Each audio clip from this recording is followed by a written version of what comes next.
I silenced my phone for the third time in 10 minutes, but Dr. Sarah Chen's name kept flashing on the screen. The Surgeon General of the United States doesn't call repeatedly unless the world is ending. And judging by the urgency in her text messages, it might actually be. My name is Dr. Sofia Martinez, and I'm a veterinary epidemiologist with the CDC's One Health Division. Most people, including my own family, have no idea what that means. To them, I'm just the sister who couldn't make it in human medicine. The irony wasn't lost on me that this call was coming during Victoria's wedding reception. My older sister, Dr. Victoria Martinez Sterling, cardiac surgeon extraordinaire, was finally having her perfect day. The culmination of a life spent being everything our parents dreamed their daughter could be. 3 hours earlier, I'd been in the bridal suite of the Ritz-Carlton, carefully fastening the tiny pearl buttons on Victoria's designer gown while she held court with her medical school friends. "I still can't believe you went to vet school," Dr. Amanda Walsh had said, checking her lipstick in the mirror. "Wasn't your MCAT score good enough for real medical school?" Victoria had laughed, the sound bright and sharp. "Oh, Sophia's always been more comfortable with animals than people. Haven't you, little sister?" I'd focused on the delicate fabric beneath my fingers, each button a small act of devotion to someone who'd never shown me the same care. "Animals don't judge," I'd said quietly. "That's because they can't talk back," another bridesmaid had chimed in, and the room had erupted in laughter. But it was Victoria's next words that had cut the deepest. "Veterinary school is for people who can't handle real patients. Real medicine. The pressure, the complexity, the life and death decisions. It's basically playing doctor with creatures that can't sue you for malpractice." I'd finished with her buttons and stepped back, watching her admire herself in the full-length mirror. She looked radiant, successful, everything our parents had raised her to be. The golden child who'd never disappointed anyone. "There," I'd said, adjusting her veil one final time. "You look perfect." And she did. Victoria always did. Growing up in the Martinez household meant living in Victoria's shadow from day one. She was 18 months older and never let me forget it. While I struggled with social anxiety and buried myself in books about animal behavior, Victoria was class president, valedictorian, and captain of the debate team. Our parents, both immigrants who'd built successful accounting practices through sheer determination, saw their dreams reflected in Victoria's achievements. She was going to be a doctor, a real doctor, and bring honor to the family name. Me? I was the consolation prize. The backup plan. The daughter who'd probably do something nice and stable, maybe become a teacher or work in an office somewhere. When I announced my intention to study veterinary medicine, the disappointment was palpable. Not anger, exactly, but a kind of resigned acceptance that one daughter would be extraordinary while the other would be adequate. "It's still medicine," my mother had said weakly, trying to find the silver lining. "Sort of." Victoria had been more direct. "It's cute that you want to help animals, sophomore. But let's be honest, you couldn't handle the pressure of real medical school. This is probably better for you." I'd accepted their judgment because part of me believed it. Maybe I was taking the easier path. Maybe I was avoiding the real challenges because I was afraid of failing. It took me years to understand that I hadn't chosen veterinary medicine as an escape from human medicine.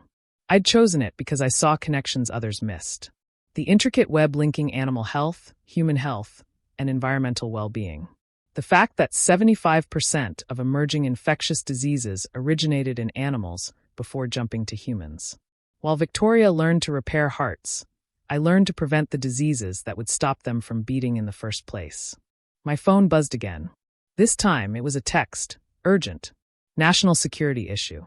Need you immediately. SC.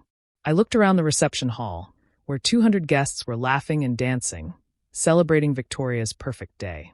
She was radiant in her gown, spinning on the dance floor with her new husband, Dr. James Sterling, another cardiac surgeon who understood her world in ways I never could. This wasn't the time or place for a work call, but the Surgeon General's messages were becoming increasingly frantic. I slipped out onto the hotel's terrace and finally answered. "Dr. Martinez, thank God." Dr. Chen's voice was tight with strain. "We have a situation. How quickly can you get to Atlanta?" "I'm in Chicago at my sister's wedding." "What's happening?" 3 hours ago, we identified an outbreak of severe respiratory illness in a farming community outside Des Moines. 47 people hospitalized, 12 dead. The mortality rate and symptom profile don't match any known pathogen. My blood chilled. Animal contact? That's why I need you. The affected families all work at or live near a large-scale poultry operation. The CDC's human disease specialists are stumped, but the epidemiological pattern screams zoonotic transmission. Zoonotic, a disease that jumps from animals to humans. My specialty. Initial pathogen identification? I asked, my mind already racing through possibilities. That's the terrifying part. It's a novel influenza strain. H7N2 variant we've never seen before. Early modeling suggests it could be highly transmissible between humans. The words hit me like ice water. A novel flu strain with pandemic potential, likely originating in poultry, with a mortality rate that made COVID-19 look mild by comparison. How contained is it? For now, geographically isolated. But Dr. Martinez. Dr. Chen's voice dropped. The index patient flew to Chicago this morning. United Flight 847. We're tracking 312 potential exposures. I looked through the glass doors at the reception, where my family was toasting Victoria's success, completely unaware that a potential pandemic might be spreading through their city at that very moment. I need a team, I said. You have whatever you need. But Sophia, you're the only veterinary epidemiologist with experience in both avian influenza and pandemic modeling. If this spreads beyond the initial cluster. She didn't need to finish. I'd run the simulations myself in academic papers that most people found too dry to read. A novel flu strain with a 25% mortality rate could kill millions before we developed effective countermeasures. I'll be on the next flight to Atlanta, I said. There's a CDC jet waiting at Midway. 1 hour. I hung up and stood on the terrace for a moment, watching the Chicago skyline twinkle in the distance. Somewhere in that vast city, people were going about their Saturday evening, completely unaware that their lives might depend on decisions I was about to make. Inside, the reception was reaching its peak. Victoria and James were cutting the cake while photographers captured every perfect moment.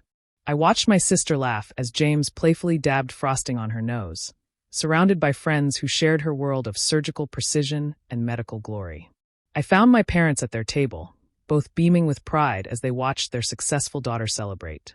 "Mommy, Poppy," I said quietly. "I have to go." My mother looked confused. "Go." But the party just started. "Victoria will be so hurt if you leave early. There's an emergency at work." My father frowned. What kind of emergency could animals have on a Saturday night? Before I could answer, Victoria appeared beside me, her cheeks flushed with champagne and happiness. "Sophia, you're not leaving, are you? The night's still young. I have to get to Atlanta. There's an outbreak situation that requires immediate attention." Victoria's perfect smile faltered slightly. "An outbreak? Of what kennel cough?" "A novel influenza strain with pandemic potential," I said evenly. She laughed, the sound carrying across the reception hall. "Oh, come on, sophomore, don't be so dramatic. It's probably just some farm animals with the sniffles. You can deal with it on Monday." "Victoria, this is serious. People are dying." "People are always dying," she said, her voice taking on that familiar condescending tone. "That's why we have real doctors. You take care of the animals, we'll handle the humans." I looked at her, radiant in her wedding gown, surrounded by everything she'd ever wanted. For a moment, I almost stayed. Almost let someone else handle the crisis, while I played my assigned role as the lesser sister at her perfect wedding. Instead, I kissed her cheek gently. "Congratulations, Victoria. I hope you have everything you've ever dreamed of." I was walking toward the exit when my phone rang again. This time, it wasn't Dr. Chin. It was the number I recognized as the CDC's Emergency Operations Center. "Dr. Martinez, this is Director Patel. We need you to know, the Chicago exposure situation just escalated. We've identified the index patient. He attended a wedding reception at the Ritz-Carlton downtown this evening." The floor seemed to drop out from under me. "What time?" "He was in the hotel from 6 to 8 p.m. Left when he started feeling unwell." I looked at my watch. 8:47 p.m. The reception had started at 6:30. "Dr. Martinez? Are you there?" "I'm at that reception," I said quietly. The silence on the other end lasted 3 seconds too long. "We're dispatching a response team to your location immediately. We need to implement containment protocols." I turned around and looked back at the celebration. 200 people, including my entire extended family, laughing and dancing and breathing the same air as someone who might have been carrying a deadly pathogen. 20 minutes later, the CDC response team arrived. Not quietly, not discreetly. 6 people in hazmat suits with testing equipment and quarantine protocols. The reception ground to a halt as federal health officials began explaining the situation to increasingly panicked guests. Victoria stood frozen in the middle of the dance floor, her perfect wedding gown suddenly seeming fragile against the harsh reality of infectious disease protocols. Dr. Chen had flown in from Atlanta and was directing the response from a makeshift command post in the hotel lobby. When she saw me, her expression was grim but respectful. "We need your assessment," she said. "How do we contain this without causing mass panic?" I looked around at the chaos, my family's faces filled with confusion and fear, wedding guests demanding answers no one could give yet, hotel staff trying to manage a situation they'd never been trained for. This was my world. Not the operating room where Victoria saved one heart at a time, but the invisible battleground where diseases were fought before they could spread. Where preventing a pandemic required understanding the complex relationships between animals, humans, and the pathogens that connected them. "We implement modified quarantine protocols," I said, my training taking over. "Test everyone immediately, isolate anyone showing symptoms, and trace all contacts from the past 48 hours. We also need to shut down the poultry operation in Iowa and test every bird. Timeline for containment? If we act fast and get lucky, 72 hours. If not..." I didn't finish the sentence. Victoria appeared beside me, her wedding makeup smeared with tears. "Sophia, what's happening? They're saying there might be some kind of disease outbreak, that we all might be infected." For the first time in our lives, she was looking at me not as the little sister who'd chosen the easier path, but as the expert who might be able to save her life. "We're going to figure this out," I told her. "But I need you to stay calm and follow the protocols exactly as they're explained." "But you're just... you work with animals. This is human medicine." Dr. Chen, who'd been listening to our conversation, stepped forward. "Ma'am, your sister is one of the world's leading experts in zoonotic disease transmission. She's literally written the playbook we're following right now." Victoria stared at me as if seeing me for the first time. "You wrote the playbook?" "The CDC's pandemic preparedness protocols for novel influenza strains," Dr. Chen continued. "Dr. Martinez's research on avian-to-human transmission pathways has been cited in over 200 peer-reviewed papers.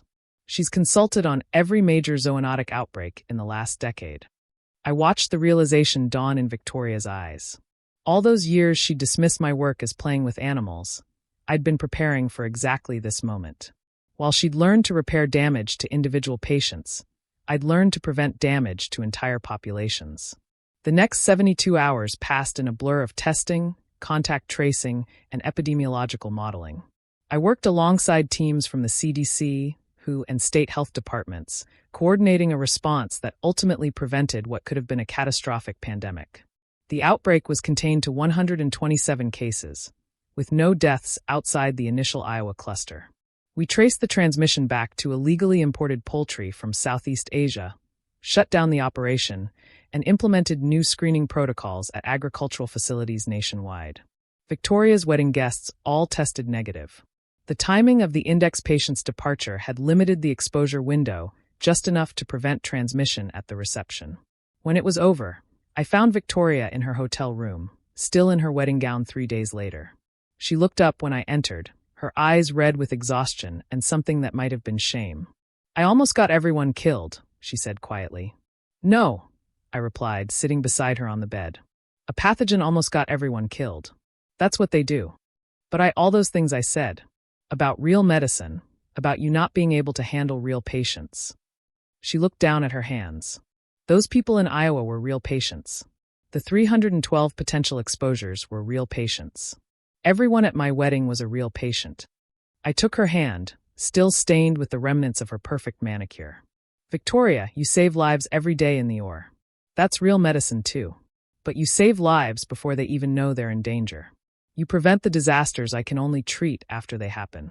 6 months later, Victoria gave the keynote address at the American College of Veterinary Internal Medicine Conference. She spoke about the critical importance of One Health approaches and the veterinarians who serve as the early warning system for human disease. In her speech, she mentioned her sister by name, not as the consolation prize or the backup plan, but as the expert who'd prevented a pandemic while wearing a bridesmaid's dress.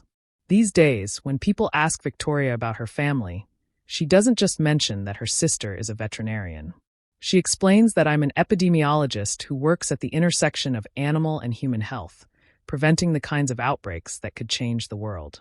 She finally understands that real medicine isn't just about fixing what's broken. Sometimes it's about making sure it never breaks in the first place. And that's a lesson worth more than all the perfect weddings in the world.